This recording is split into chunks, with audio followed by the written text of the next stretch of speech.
Olá, pessoal, bem-vindos a mais um episódio de 1001 Crimes. Eu sou a Bruna e comigo está a Fabi de microfone novo. Aê! Olá, mil e um Creamers, como é que vocês estão? Espero que vocês reparem, agora a qualidade está melhor. Vocês, né? Muito obrigada. Isso aí, o meu tá vindo, não veio ainda. Não veio ainda.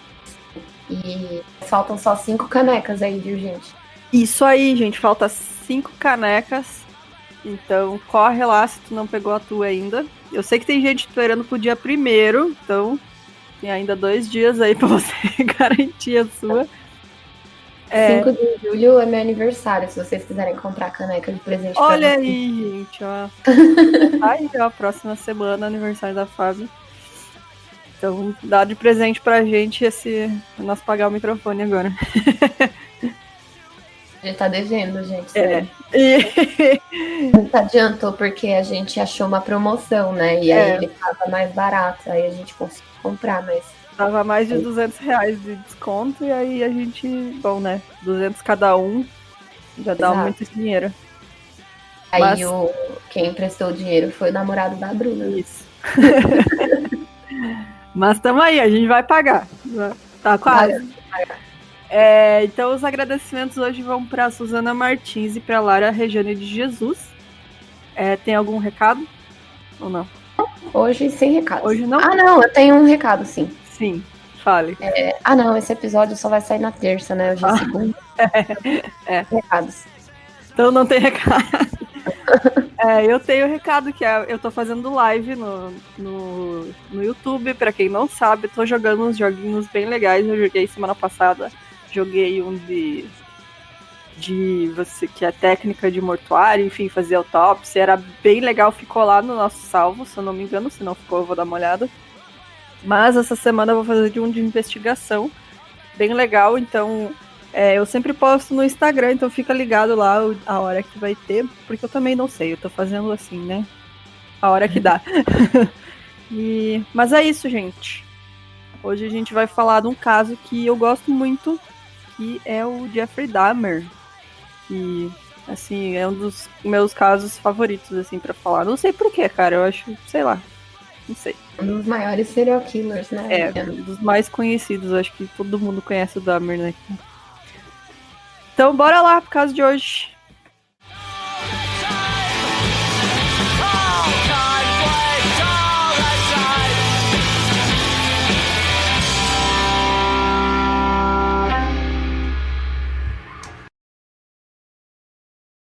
O Jeffrey Lionel Dahmer, ele nasceu no dia 21 de maio de 1960 em Milwaukee, no Wisconsin. Ele era o filho mais velho da Joyce Annette e do Lionel Herbert Dahmer. Ele tinha um irmão 7 anos mais novo que ele também. O seu pai era estudante de química na Universidade Marquette e sua mãe era operadora de teleprompter. A mãe dele era hipocondríaca e ela sofria de depressão e ansiedade. E quando o Jeffrey entrou no primeiro ano da escola, a Joyce começou a passar cada vez mais tempo na cama e chegou a tentar suicídio. O seu pai passava muito tempo fora de casa por causa dos seus estudos, e aí quando ele estava em casa, sua atenção se voltava totalmente para a esposa. E dessa forma, os seus pais não eram muito presentes, além de ele se lembrar que tinha muita tensão e discussão entre eles quando ele era bem criança. Então, assim, era uma família que tinha seus problemas. Em 1963, o pai do Jeffrey Dahmer, o Lionel, ele recebeu seu diploma da universidade e a família se mudou para Ames, em Iowa. Beijo, Slipknot. Para que ele tivesse seu diploma de pós-graduação. Jeffrey, ele era uma típica criança cheia de energia e feliz, mas ele se tornou mais contido depois de passar por uma cirurgia de hérnia de disco, quando ele tinha um pouco mais de 4 anos. Nas primeiras séries escolares, o Dahmer ele se tornou tímido e quieto, mas ainda assim ele tinha alguns amigos. E desde muito pequeno ele sempre mostrou interesse por animais mortos. Que bom, né? Esse interesse é saudável, né? Sim, até então, desde que você não mate o bicho, né? Acho que tudo bem, né? Tudo bem. A princípio ele colecionava insetos, libélulas, borboletas, entre outros. Com o tempo, ele passou a coletar animais que morriam nas estradas. E às vezes ele fazia isso junto com os amigos, né? De acordo com alguns desses amigos, o Demer desmembrou alguns desses animais, às vezes em casa, às vezes na floresta, e ele armazenou os pedaços em potes com a justificativa de que tinha curiosidade de saber como esses animais se encaixavam. Olha, realmente, não vejo muito problema nisso. Eu acho que é um moleque que gosta de biologia, né? Anatomia. Quando Sim. eu era criança, eu tinha essa curiosidade também, até. Eu tinha essa curiosidade também. Eu tive muitos animais de estimação de todo tipo. Então, claro, vários bichinhos morreram, né? Porque natural acontece. E eu lembro de uma dessas vezes que morreu, acho que foi um coelho que eu tinha que morreu. Eu falei pro meu pai que eu queria o esqueleto dele depois. E aí o meu pai enterrou ele com tipo um negócio, uma tela em volta, sabe, para não perder os ossos. Só que a gente acabou nunca desenterrando os ossos depois, ficou lá. Mas, tipo, tá, tudo bem, é normal, sabe? É coisa Não, de e criança querer assim, saber como funcionam as coisas, né? Nesse caso, tu só quer saber como funciona um esqueleto. tem também um negócio de tipo, isso não é uma coisa muito comum, né, pra época e pra criança. Então, de repente, ele ficou com vergonha. Uhum. De repente, ele ficou com vergonha de contar pros pais, ficou tipo, vocês vão me achar esquisito, não sei o que, e ficou quieto, né? É. Mas acho que tudo bem, desde que você não mate o bicho, né? Então, você tá só vendo o bichinho morto já. De acordo com o livro The Shrine of Jeffrey Dahmer, quando ele era criança, ele encontrou alguns ossos debaixo da casa, no crawl space, né? Aquele pedaço entre o chão da casa e o terreno. Quem já assistiu a visita, né, dos Nossa, avós, sabe o que é isso? É o lugar que a véia aparece lá. a velha do capeta. Pelo amor E de ele Deus. achou, ele achou esses ossos completamente fascinantes, né? Ele chamou eles de fiddlesticks e brincou com eles sem parar. E sempre que ele segurava algum de seus animais de estimação, ele podia sentir, né, os fiddlesticks dentro deles. E ele se perguntava se eles eram iguais ao que ele tinha encontrado. E aí, nessa época, também uma professora dele chegou a comentar que ela sentia que ele estava sendo negligenciado, embora não tivesse nenhuma evidência disso. A Joyce encontrou algumas soluções para essa afirmação da professora, né? Ela decidiu que precisava sair da depressão e tomar decisões. Então, primeiramente, ela e o marido entraram para a Igreja de Cristo e se batizaram lá, o que, segundo Lionel, tornou a vida deles mais equilibrada.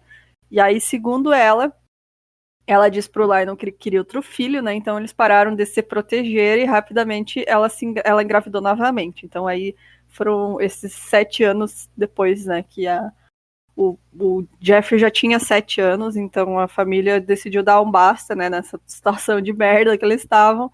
Falar, não, vamos ficar bem, vamos inclusive ter outro filho. E aí foi isso Nossa, que que aconteceu. nada como um filho, né, Né? pra resolver tudo. Então. Bom, o seu pai, então, achou emprego em Ohio e a família se mudou novamente. Dessa vez, eles tiveram de se desfazer dos bichos. O Buffy, né, que era o gatinho deles, que a família acabou vendendo. Gente, como assim, né? Vendeu o gato? Como assim? Foi vendo um gato usado, tá ligado? Melhor do que abandonar, né? É. O Jeffrey, ele não expressou nenhum sentimento em relação a isso e ele já se mostrava cada vez mais fechado, retraído e privado. Então, tipo, cara, eu lembro que quando eu era criança eu tinha uma gata. Se alguém sonhasse em dar meu gato, velho, eu ia ficar maluca. Tipo, não, que isso? Nossa, E sim. no caso do Jeffrey, não foi bem por aí, né? Ele não se importou tanto. Com a chegada, né, do seu novo irmão, o nascimento dele, o Jeffrey estava ansioso para brincar com ele e tudo mais. E aí a Joyce escreveu uma carta para os seus avós que o Jeffrey ele tinha várias ideias de nomes para o novo bebê, né, o irmãozinho dele. E aí o David nasceu em 18 de dezembro de 1966 e foi o Jeffrey que escolheu o nome do irmão. Cara, que, tipo, muita sorte ele ter escolhido um nome normal, né? Porque Nossa, deu o sobrinho do meu namorado, quando ia nascer o irmãozinho dele, aí a mãe dele perguntou, que nome tu acha legal? Ele falou Nylon. nossa. Nylon, e o nome dele é Atos, né? E daí ele falou, ou é Nylon ou é Atos 2. Esse vai ser o nome da criança. Mas também não dá pra culpar, né? O cara chama Atos, né? Então, tipo, nome grego, né? Eu acho Você ouviu minha cachorra latindo? A Ramona tá puta. Não, cara, criança. Cara, você não pede pra uma criança pra dar nome pro irmão, ela vai Qual sair é o nome do seu irmãozinho? Numbers, tá ligado? Mas deram sorte que o Jeff era uma criança excepcional e colocou David. Bom, devido a diversas reclamações de Joyce sobre barulhos que os vizinhos faziam, a família se mudou novamente, dessa vez de Doylestown para Barbletown, em Ohio. Ambas em Ohio, né? E dessa vez o cachorro da família, o Frisky, foi junto. Que bom, né? Vamos não largar os bichinhos para trás, gente, por favor. Jeffrey, ele não ligava muito para a escola na nova cidade e nem tinha muito interesse em fazer amigos. Porém, apesar disso, teve uma ocasião que ele e um grupo de meninos que estavam brincando decidiram que eles iam brincar de se matar, de fingir que estão batendo um no outro, né? Olha lá, eu acho normal até, na verdade. A criança se bater é normal. Acho que é normal. É. E aí uma das crianças chamou o Jeffrey para fingir que estava estrangulando ele e prometeu que não ia contar para a professora. Aí ele foi correndo contar para a professora, claro, né? Assim que o Jeffrey colocou as mãos no pescoço dele. E aí a professora, então, bateu no Jeffrey 10 vezes com um tipo de raquete, que é aquelas palmatórias, né? Que eles usavam para bater nas crianças antigamente. Porque antigamente o professor batia nas crianças. É bem saudável. Muito surreal, né? E com isso, o Jeffrey já se sentiu traído ali pelo seu amigo, que acabou dificultando só as relações, né, interpessoais da vida dele. Então, por volta de 1970, o estado da mãe dele piorou e a quantidade de medicamentos que ela tomava por dia tinha aumentado drasticamente, até que chegou ao ponto dela ser internada em um hospital por cerca de 1 mês na ala psiquiátrica. Ela passou por cerca de 22 sessões de psicoterapia nesse período, mas de qualquer forma o número de pílulas que ela ingeria por dia não diminuiu. O Jeffrey se sentia culpado de alguma forma pela depressão da mãe e ele estava cada vez mais distante e isolado. É meio comum, né, em crianças que... de pais depressivos, né, ela se culpa e tal, mas realmente não é culpa da criança, né, é culpa de alteração química no cérebro, não tem o que fazer, né. E naquela época, tipo, tinha remédio, mas não era tão eficiente, né, então ela tomava muito remédio. Então, por volta dos 14 anos, segundo seu irmão David, o Jeffrey começou a beber. Muito cedo, cara. Muito cedo. Dá probleminha isso aí. Então, durante o ensino médio, ele nunca foi popular, socialmente falando. Ele não era muito aceito pelos colegas, mas ele era aquele palhaço da turma e gostava muito de pregar peças. E aí eu vou dizer, cara, eu seria amiga do Jeffrey Dahmer, porque eu era dessa galera. Pera, quem que era o palhaço? O irmão dele? Ele era o palhaço. Jeffrey era o palhaço? Ele era o palhaço da turma, cara. Sério. Assim, claro, contribui que ele tava sempre bêbado, né? Mas ele era o palhaço da turma. Você chegar na escola chapado de corote 9 da manhã? Então, sabe que tanto eu era amiga, eu seria amiga do Jeffrey Dahmer, que eu tinha um colega que era assim, cara, e ele, tipo, uma vez eu vi, eu achava que ele tava tomando água numa garrafinha, ele tava tomando cachaça. Numa garrafa na escola, cara, era tipo 7ª série, nós tínhamos o quê? 14 anos também. Eu sempre fui meio porra louca, mas... Então... eu não bebia, né? Mas eu era chata pra caralho, eu só incomodava na aula inteira. Eu também. Não parava de falar 1 minuto. Eu também. Esses dias eu tava conversando com a única pessoa que eu ainda falo da época de escola, né? Uhum. E aí eu cheguei à conclusão de que, mano, eu ainda odeio todo mundo que estudou comigo. Bando de gente filha da puta. Eu não brigava, assim, eu era amiga de todo mundo, mas... Tipo, esses dias não, né? Um tempo atrás, eu tava na minha mãe olhando as coisas de criança e tal, e tinha meus boletinhos, né, da escola. Uhum. E aí todas as observações era fala demais. Então, tipo, né? Eu incomodava. Eu também tinha umas observações, assim. Aí depois eu comecei a brigar, né? Porque eu virei roqueira, né? Eu também, eu era do Husky. As professoras me botavam no meio dos meninos pra ver se eu calava a boca. Era pior, cara. Falava mais. Falava mais, porque homem é mais fofoqueiro que mulher, e quando começa a falar é pior ainda. Então, tipo... Não para mais. Eu ficava pior ainda, sentava lá atrás, só incomodava. Então, em 78, os pais do Jeffrey decidiram se divorciar, embora no começo os dois tenham dito para ele e para o irmão que fariam de forma amigável. Após um tempo, a Joyce recebeu uma carta dizendo que tinha uma semana para se mudar da casa.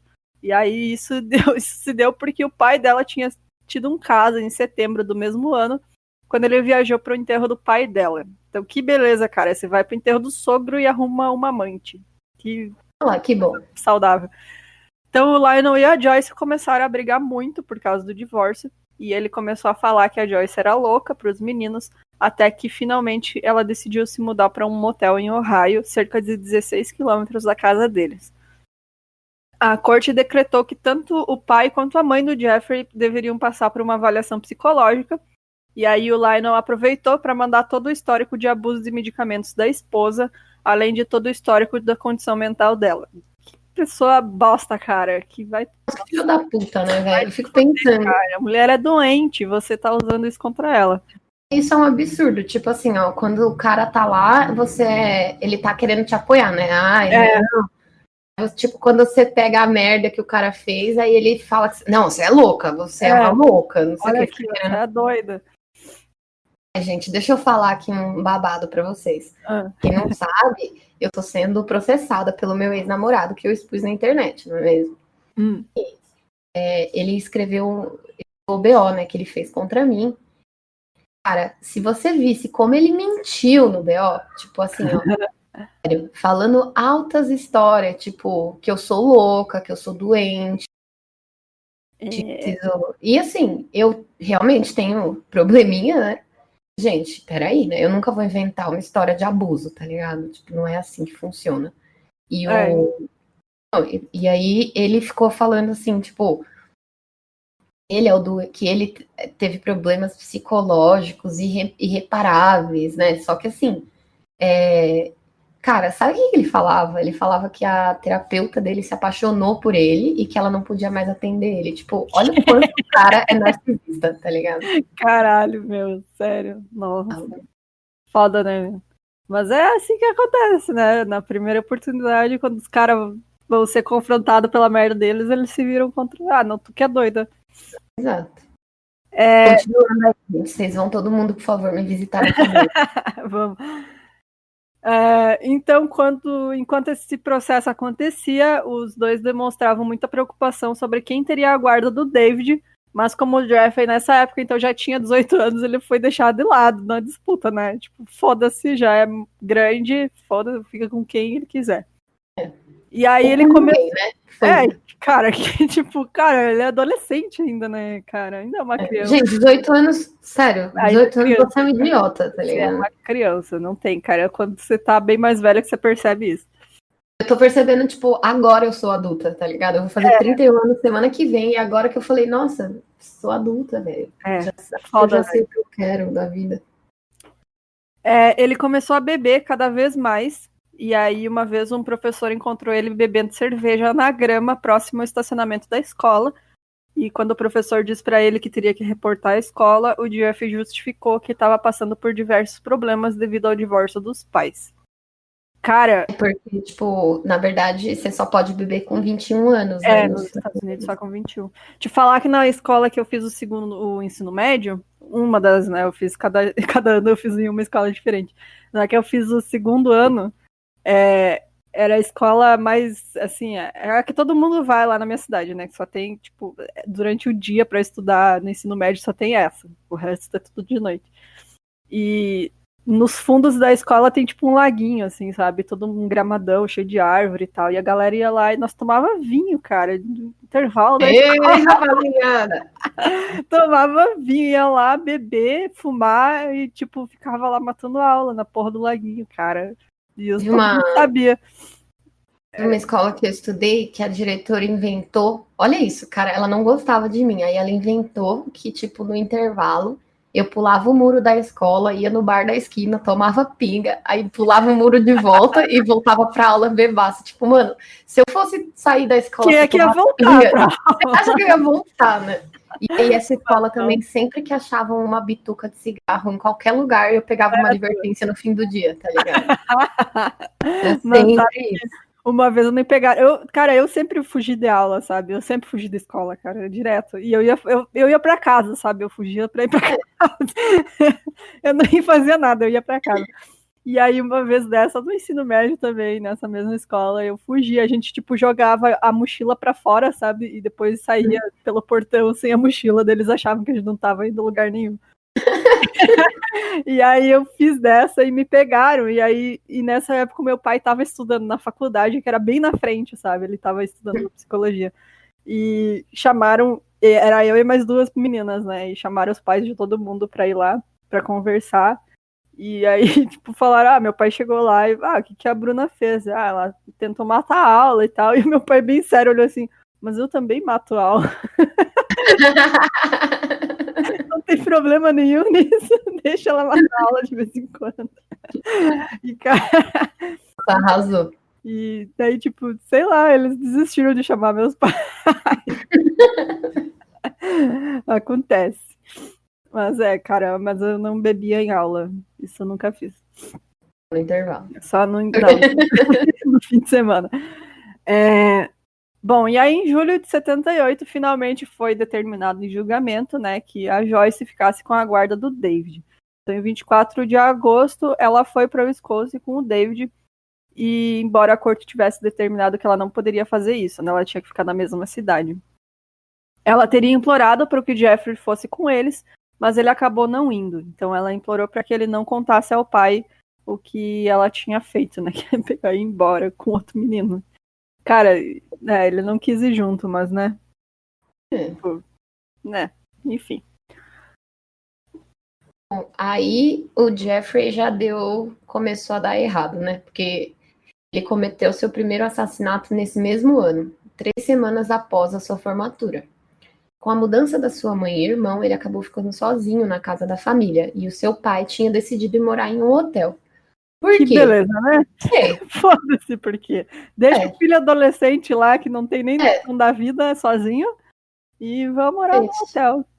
Que ótimo. E aí, no dia 18 de junho, o Jeffrey pegou um caroneiro chamado Stephen Hicks e convidou ele para tomar uma breja na casa do seu pai, planejando fazer sexo com ele, né? E normal, né? Ter aí um date, normal, vamos tomar uma aqui, né? Aquele famoso Tinder, né? Uhum. Vida real. Segundo o Demer, depois de várias horas bebendo e ouvindo música, o Hicks queria ir embora e ele não queria que o Hicks saísse de lá. Aí o Demer golpeou ele na parte de trás da cabeça com um haltere de 30 quilos, que é aqueles pezinhos de academia. E quando o Stephen ficou inconsciente, o Demer estrangulou ele até a morte com a barra do haltere. Depois ele tirou as roupas do rapaz e se masturbou em pé sobre o cadáver. Uau! Nossa! Falou rápido isso aqui, hein? Então. Tipo, né? Enfim.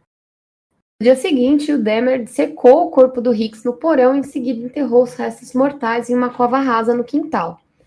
3 semanas depois, ele desenterrou os restos mortais e cortou a carne dos ossos. E aí, então, ele dissolveu a carne em ácido e jogou o que sobrou no vaso sanitário. Ele também esmagou os ossos com uma marreta e os espalhou na floresta atrás da casa da família.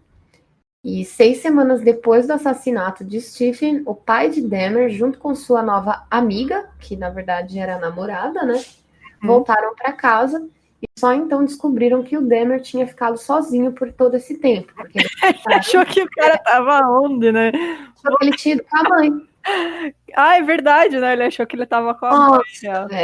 Olha como é esses pais maravilhosos. Nem conversou com a mulher, né? Como é que tá os filhos? Nem sabe, né, cara? Não sabe nem onde tá o filho, cara. Mas eu recomendo muito o The Novo Last Podcast on the Left. Fizeram episódios vários sobre o Dahmer.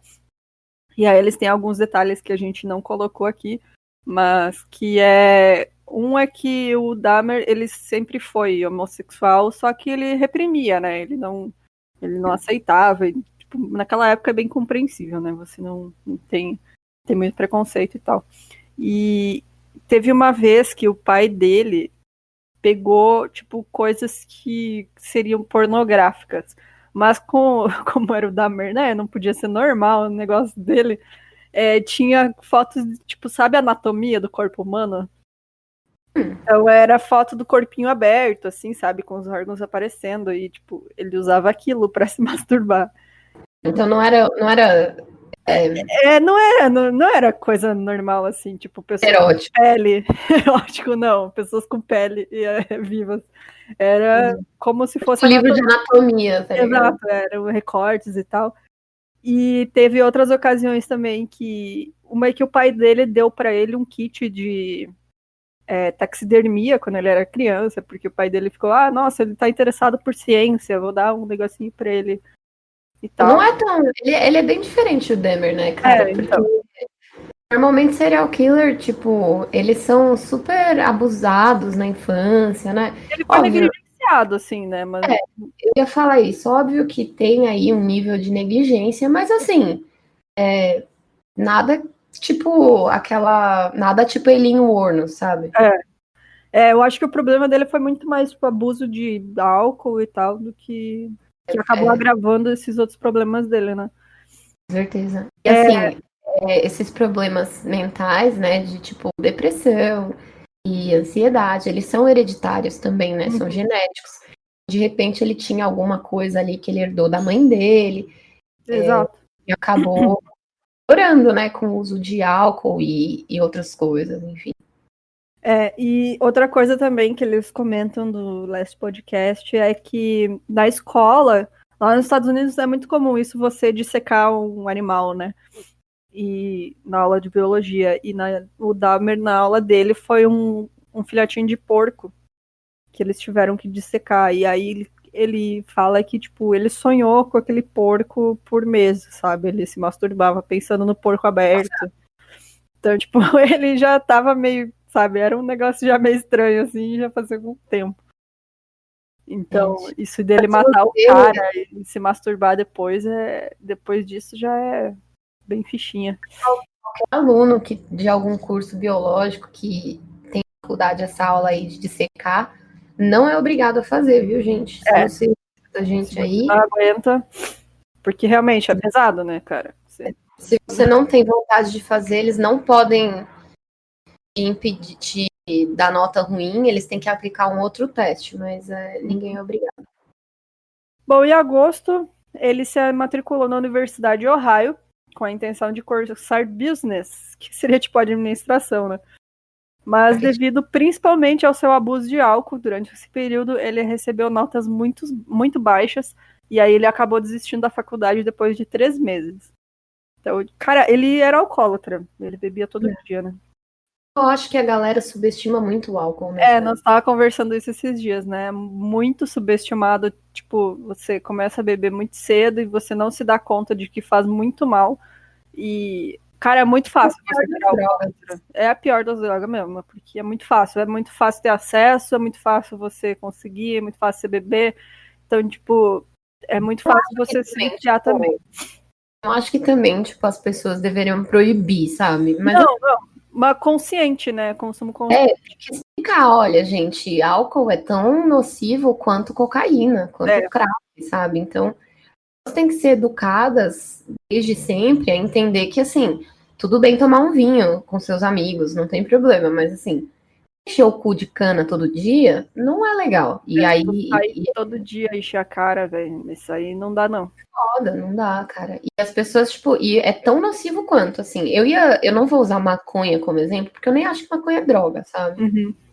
Mas, tipo, a galera gosta de falar mal, né? Tipo, os políticos aí gostam de falar de maconha, que vocês vão ser uns drogados, que não sei o que, bebi. Mas o álcool tá aí, né? Pra o cara tomar e matar a família inteira é 2 palitos. Nunca vi um cara que tomou maconha e matou a família. Pesado mesmo. É horrível. E, bom, em janeiro de 79, ele se alistou no exército a pedido de seu pai, e lá ele treinou como especialista em medicina em Fort St. Houston, no Texas. Então, em julho desse ano, de 79, ele foi para Baumholder, na Alemanha, onde ele serviu como médico de combate. 2 soldados alegaram que o Dahmer estuprou eles enquanto ele estava no exército. Um deles alegou, então, que ele estuprou repetidamente por um período de 17 meses. O outro disse que foi drogado pelo Dahmer e então estuprado. E, cara, ele tinha realmente muito problema com álcool e drogas. E ele acabou usando isso também a favor dele, né? Porque... E fora que, assim, se você é um médico do exército, você tá em outra hierarquia do que o cara que vai lá dar a cara pra bater e tomar a facada do Vietcong, entendeu? Uhum. Outra coisa. Como o Dahmer tinha um problema muito grande com o abuso de álcool, né, como a gente tá falando aqui, o desempenho dele no exército, que sempre foi descrito como normal ou ligeiramente acima da média, começou a cair. E aí foi caindo mais, e aí em março de 1981, foi considerado inadequado para o serviço militar, e então foi dispensado pouco tempo depois. Gente, vocês não têm noção, para você ser considerado inadequado para o serviço militar, você tem que ser um lixo, tá ligado? Tipo, tem que estar muito ruim. Cara, inclusive tem foto dele nessa época, né? Bebaço, com uniforme e tudo do exército, dormindo bêbado, agarrado numa garrafa de cachaça, assim. Então, tipo... essa é a minha adolescência. Então... O Dahmer, ele recebeu dispensa honrosa porque os superiores dele acharam que os problemas dele no exército, eles não aconteceriam na vida civil, né? Porque, assim, é muito foda. Os caras acabam entendendo que você tá enchendo o cu de cachaça no exército porque você tá vendo um monte de cabeça explodindo, voando. E assim, dá pra culpar? Não dá pra culpar. O que a gente tem que culpar? Imperialista safado. Aquelas que... O cara que tá mandando eles ficar lá. Bom, tio Sam, né? Aí no dia 24 de março, o Dahmer, ele foi enviado para Fort Jackson, na Califórnia do Sul.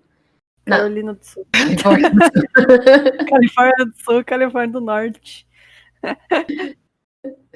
Dia 24 de março, o Dahmer foi enviado para Fort Jackson, na Carolina do Sul, para ser interrogado. Então ele recebeu uma passagem para qualquer lugar do país e optou por viajar para Miami, primeiramente porque ele não queria enfrentar o seu pai, depois porque ele estava cansado do frio e também queria começar uma vida nova. Ele tinha ia ser julgado por causa dos estupros, né, no exército. Em Miami, ele começou a trabalhar numa delicatessen, que nada mais é do que uma padaria, e alugou um quarto num motel próximo. Delicatessen é uma padaria, né? Parece uma como que chama? O Dahmer acabou gastando a maioria do dinheiro que ele ganhava com bebidas e acabou sendo despejado do motel por falta de pagamento. E aí ele começou a dormir na praia. E em setembro de 1981, ele ligou para o pai dele e pediu para voltar para Ohio. O pai dele deixou, então de volta inicialmente ele foi morar com o pai e com a madrasta. E 2 semanas depois que ele já estava na cidade, ele foi preso por beber em público, que é proibido, né? E aí também foi multado por causar desordem na rua. Que, assim, nos Estados Unidos, se você estiver bebendo na rua, ou se você, tipo, estiver gritando essas coisas aí, desordem, né? Você pode ser preso ou você toma uma multa, né? Ele foi multado em $60, recebeu uma sentença de 10 dias de prisão. E aí, depois de algumas tentativas fracassadas por parte do pai do Dahmer de afastar o filho do álcool, ele não aguentou mais e falou assim: querido, vai morar com a tua avó, eu não aguento mais. É impressionante, né, como o cara não quer lidar com o problema, né, manda pros outros. Aí, na esperança de que ela pudesse fazer ele ficar sóbrio, né, já que ela era a única da família que ele demonstrava um pouco de afeto ainda. A princípio deu tudo certo. Ele acompanhava a avó na igreja, fazia as tarefas de casa, obedecia às regras, embora ele tenha continuado a beber e fumar. E no início de 1982, o Dahmer arrumou um emprego como flebotomista. O que é flebotomista, gente? É a pessoa que tira sangue para fazer exames e transfusões, etc. Ele trabalhava no Milwaukee Blood Plasma Center, onde ficou por 10 meses antes de ser demitido.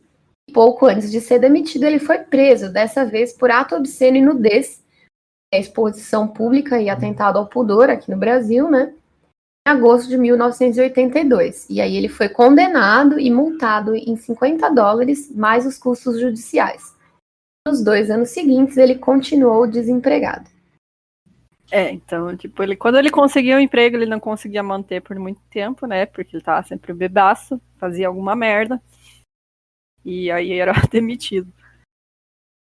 Muito doido, assim, né? Tipo, por exemplo, o cara já tinha sido acusado de estupro no exército.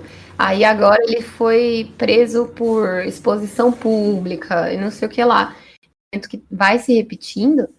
Então, assim, gente, fica de olho no cara, sabe? Não é tipo, até o do exército, ele não fica público, né? Porque é um negócio interno militar. Então, mas, tipo, cara, foda, meu. Depois disso, já não tem mesmo como tu não ficar de olho no cara.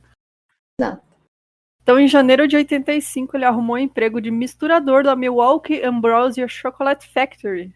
Que aí ele virou Willy Wonka. Pra quem não sabe, cara, isso é muito estranho, cara. Ele trabalhava das 11 da noite às 7 da manhã, de domingo a sexta. Então, nessa época, ele começou a frequentar bares gays e também roubou um manequim de uma loja que ele usava para se masturbar, até que a avó dele descobriu e exigiu que ele jogasse fora. Achou o boneco, um manequim, falou, não, joga essa porra fora, eu não quero isso aqui na minha casa. Ele namorando. Tinha que arrumar um namoradinho mesmo. Mas, cara, que doido isso, né? Ele trabalhou na fábrica de chocolate. Virou Willy Wonka e arrumou um boneco. Comer chocolate que o Dahmer mexeu lá. Deus o livre, velho. Com um pedacinho de gente. Assim de um palumpa, né? Em agosto de 86, ele foi preso porque se masturbou na frente de 2 meninos de 12 anos de idade. Inicialmente. Aí você complica, né? Então... Aí, porra, Dahmer. Ele tava lá batendo uma, tinha os moleques e ele continuou, tipo, tranquilo. Ele inicialmente admitiu o crime e foi acusado novamente de exposição pública e atentado ao pudor. Então ele mudou o discurso e alegou que estava só fazendo xixi e não sabia que os meninos estavam ali. Não tava, não. A acusação... Isso acontece muito nos Estados Unidos. Tipo, os caras falam que estão fazendo xixi, né? E aí quando... assim, hoje em dia, mesmo quando... Se você fala assim, eu tava só fazendo xixi, não sabia que os caras estavam ali, você ainda assim é registrado como sex offender. E aí você fica no cadastro. Você não pode morar perto de escola, perto de parque, tem um monte de coisa. Vai mijar em lugar público, né, cara? Mas cara, pelo amor de Deus. Exatamente. Você não é cachorro pra mijar no poste. A acusação, então, foi mudada para conduta desordenada e ele foi condenado a 1 ano em liberdade condicional. E aí, no dia 20 de novembro de 87, ele encontrou Steven Tuomi, de 25 anos, em um bar e convenceu ele a ir até o hotel em Ambassador, onde ele estava hospedado por aquela noite. De acordo com o Dahmer, em declaração à jornalista Nancy Glass, ele não teve intenção de matar o Steve. Ele disse, eu estava planejando apenas drogá-lo e passar a noite com ele, mas eu não tinha nenhuma intenção de matar ele. Então aí você já começa. Tipo, tá, você tem a intenção de drogar o cara, já quer dizer, né, que não é boas pra mais não mata, né, como diria Paulo Maluf. É, bem isso aí. O Dahmer contou que quando ele acordou na manhã seguinte, ele percebeu que o Steve estava com uma costela quebrada e ele estava com vários hematomas. Só então ele percebeu que teria matado o Steve espancado, mas que não se recorda de ter batido no rapaz. Ainda segundo o Dahmer, na sua confissão, ele tirou o corpo do Steve do quarto do hotel dentro de uma maleta, levou até a casa da sua avó, onde ele desmembrou o corpo com uma faca comprada especificamente para isso. Matou sem querer, né? Matou sem querer. E removeu a cabeça, abriu a barriga dele e depois removeu a carne do corpo em pedaços pequenos o suficiente para manusear e jogou em sacos de lixo. No chão da adega, ele colocou um lençol velho e enrolou os ossos nele antes de esmagá-los com uma marreta. Dahmer levou cerca de 2 horas para concluir o trabalho.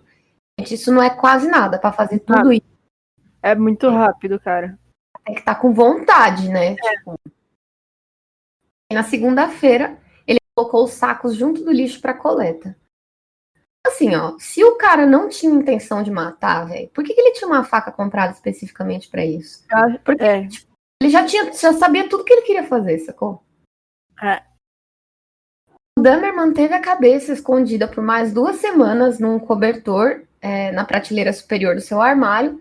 E aí depois ele cozinhou a cabeça num detergente, né, que chama Soilex, que é um detergente de pH alto e altamente alcalino, que é utilizado para tirar gordura e óleo. Bom saber, porque às vezes eu frito batata frita aqui. Aí ele, enfim, cozinhou a cabeça no detergente e no alvejante para conservar o crânio. Ele ficava observando enquanto se masturbava. Olha lá, que fofo. Bonito. Nossa. Aí só que acontece que o alvejante deixou o crânio muito quebradiço. Por fim, o Dahmer acabou quebrando e jogando fora também. A gente, olha. Tá aí, Segunda né? de manhã, velho. Segunda de manhã, cara. Aqui é só ladeira abaixo, já avisando vocês, porque fica bem pior, cara. O que ele fez. É foda, velho. Foda mesmo. É pesado. Nossa, é muita coisa, cara. Nossa, caiu um lencinho aí. Mas cara, é bem. E, cara, ele fez isso na casa da avó, sabe? Você não respeita nem tua avó, cara. Por quê, né? Coisa como assim? Na noite de 17 de janeiro de 88, ele saiu do clube de 219 e notou um rapaz no ponto de ônibus que chamou a atenção dele. O Dahmer declarou na sua confissão que o James Dockstader foi até a casa onde ele morava com a avó de ônibus. Chegando lá, os dois transaram e depois o Dahmer deu para ele pílulas para dormir, então matou estrangulado enquanto a avó dormia no quarto no andar de cima. Quando o sol estava quase nascendo, ele levou o corpo até a adega e voltou para cima para tomar café com a avó. A adega fica no porão, né, geralmente. Quando a avó saiu, ele levou o corpo até o quarto e aí ele disse que trouxe até o quarto e fez de conta que ele ainda estava vivo. Ele beijou o cara morto e estuprou o corpo, né? Então, tipo... Que lindo. Depois disso, o corpo do James permaneceu por mais uma semana na adega e o Dahmer teria descido para deitar com o cadáver por 3 vezes durante esse período. No cheiro. Cara, que... Nossa, velho. Quando se passaram mais ou menos 6 dias, a avó começou a perceber o cheiro e ele deu a desculpa de era a caixinha de cocô do gato que precisasse ali. Cara, não, eu tenho 2 gatos, cara, a caixinha delas. Nem se elas ficaram o dia inteiro cagando lá, não fica cheiro de corpo, não. Não vem com essa. Pois é. No domingo ele se livrou do corpo do James da mesma forma que tinha feito com o Stephen, né? Então todo aquele processo lá que ele já tava expert, né? Demorava acho que 2 horas só. Mais ou menos 2 meses depois, ele conheceu o Richard Guerreiro, de 23 anos, do lado de fora do Phoenix Bar, por volta das 2 da manhã, no dia 27 de março de 88. Ele ofereceu ao rapaz $50 para passar a noite com ele, e o cara aceitou. E aí eles pegaram um táxi para Maikai Tavern e depois caminharam até a casa do Dahmer, que ficava ali perto. Eles fizeram sexo e o Dahmer matou o Richard, também estrangulado, depois de dar pílulas para dormir misturado com bebida, assim como tinha feito com James. Esse se tornaria um processo comum para ele. Então ele oferecia a bebida, o cara bebia, ganhava confiança, e aí ele botava o remédio na bebida e dava pro cara. Então, nossa, cara.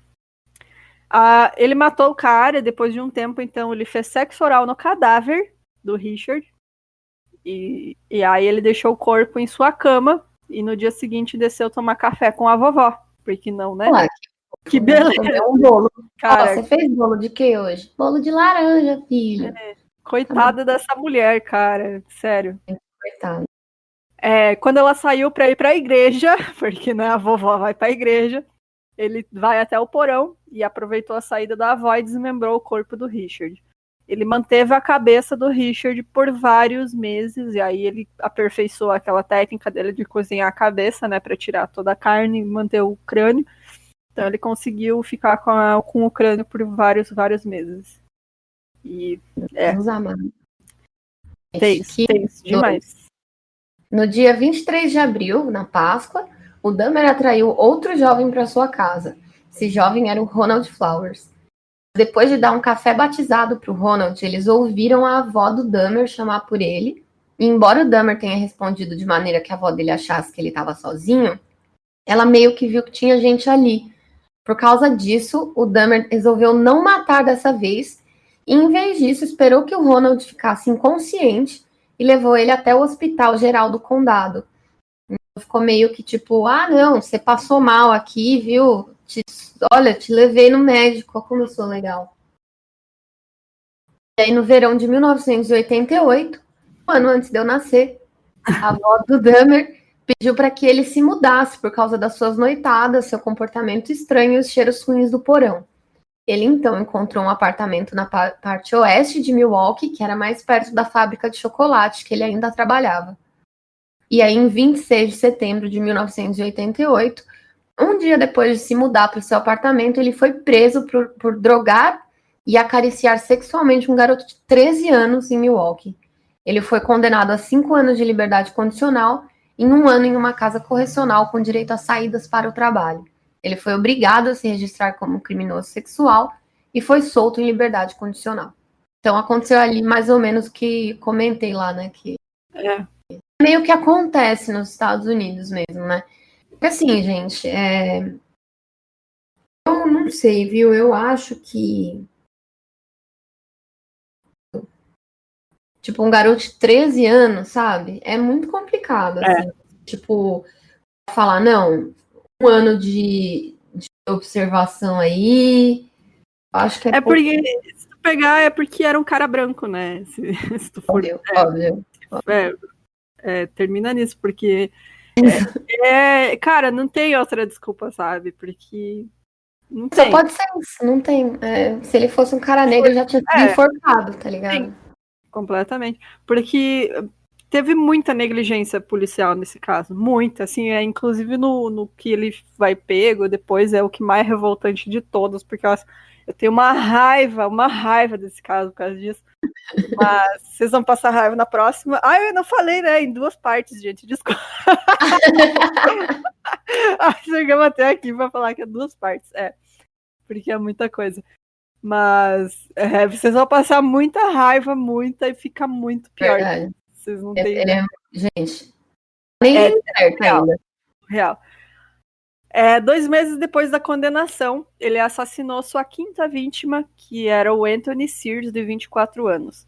De acordo com o Dahmer, dessa vez ele não estava procurando por companhia, mas o Anthony teria puxado papo com ele enquanto ambos estavam num bar gay no dia 24 de março de 89. Novamente, o Dahmer atraiu sua vítima para a casa da avó, onde ele tinha voltado a morar. A avó aceitou, né? Que vó que não vai aceitar acolher o neto, né? Pois é. E aí eles transaram e então ele estrangulou o rapaz. Na manhã seguinte, ele colocou o corpo do Anthony na banheira da avó, onde ele decapitou o corpo e depois passou a esfolá-lo. Em seguida, tirou a carne, pulverizou os ossos e jogou fora junto com o lixo. Essa foi a primeira vítima e ele manteve um pedaço guardado. Além do crânio, ele conservou a cabeça e os genitais em acetona e guardou em um armário. Então, aí já... Ele esfolou o corpo. Cara, não sei, ele fica cada vez mais criativo. E ele tem treinamento médico, né? Sim, ele tem muita noção de anatomia e tudo, por isso que ele conseguia se livrar também tão fácil dos corpos, né? Em maio de 1990, ele se mudou de novo, aí ele levou os restos mortais do Anthony com ele. Uma semana depois da mudança, ele assassinou o Raymond Smith. Como de costume, ele oferece $50 para o Raymond fazer sexo com ele. E uma vez dentro do apartamento, ele deu uma bebida com comprimidos para dormir e o estrangulou. No dia seguinte, ele comprou uma câmera instantânea, uma Polaroid, né? E tirou fotos do Raymond em várias posições sexuais. Depois desmembrou o corpo no banheiro, ferveu os membros do rapaz com Soilex e os lavou na pia. Ele então dissolveu o resto do esqueleto em ácido, exceto pela cabeça que ele pintou com spray, o crânio, e guardou junto com os restos mortais do Anthony num armário arquivo. Então ele pintou para parecer aquelas cabeças de plástico, né, os crânicos que você compra para decoração de Halloween. Ele pintou pra parecer aquilo, mas era um crânio de verdade, uma vítima dele. Que bom. Então, cara, ele já tá num negócio. Aí ele já era. Ele já tem o modus operandi dele, né? Certinho como ele faz, tudo. Ele já tem o perfil de vítima. Ele, enfim, ele vai nos bar já procurando isso. Então, tipo, o cara já tá num padrão ali, né? Não tem muito o que fazer. Daí é só ladeira abaixo mesmo. Nossa, velho. Muito bizarro. Mas vamos acabar aqui por aqui este episódio. Desculpa, galera, se vocês acharam que era uma parte só. Mas é porque é muita coisa. É muita informação sobre ele. Tem, né, todas as. Ele confessou tudo, praticamente tudo que foi encontrado no apartamento depois. A gente vai falar sobre isso semana que vem. Sobre todas as outras vítimas, sobre a última vítima, que é o caso mais revoltante de todos, para mim, pelo menos. Tudo que acharam no apartamento dele, porque o Ed Gein é muito famoso pelas coisas que acharam na casa dele, né? O cinto de mamilo e as coisas, enfim. Mas, nossa, velho, que aflição, velho. Encosta no meu mamilo, pelo amor de Deus. Mas o Dahmer, eu acho que merece essa fama mais ainda, porque primeiro que ele matou as pessoas para isso, né? O Ed Gein roubava túmulo. E outra é que, cara, realmente é bizarro e absurdo mesmo as coisas que ele guardava na casa dele. Então vocês vão entender, inclusive, que era o shrine, né? Como é que chama o altar que ele tinha em casa depois, e qual que era o objetivo dele depois com as outras. Vocês vão ver. Tenso. Mas é isso, tem algum recado? Não, eu só ia falar aqui que o Dahmer, ele é esse estereótipo que a gente tem do serial killer, que, sei lá, mata a pessoa, arranca a pele da cara e usa de máscara pra bater punheta olhando no espelho. É ele. Esse estereótipo. Isso aí mesmo. Com certeza. Ele inspirou muita coisa, né, de cultura pop e tal. Ele muita coisa foi inspiração dele mesmo, de tudo que ele fez. Não, velho. Isso aí. Mas é isso, gente. Se você quiser nos dar um apoio e escutar a gente gravando, que temos aqui, hoje tem o Dalcinho e tem o Lucas escutando a gente. Avisou eles que a gente ia gravar? Sim, eles estão aqui, ó. Tu não ouviu? Eles estão ali ouvindo. Você avisou no... Eu avisei no Aí eles ouviram, eu tô falando pra eles desde o começo, todos os negócios do banco. A gente aqui falando de dívida, tudo de desgraça, e eles ouvindo. É isso aí. Se você quiser ouvir também, apoia a gente lá no Catarse, vai ter no nosso site milcrimes.com.br, tem o botãozinho de apoio, e se você apoiar com mais de R$15 mensais, você já pode escutar a gente falando de dívida. E escutar toda a gravação com os erros, e que a gente sempre erra, e tudo, enfim. Eu sabia que estavam aqui, gente, que vergonha. E você escuta no nosso Discord, e tem também lá no site o acesso para o nosso servidor. Se você quiser entrar sem contribuir também, pode entrar.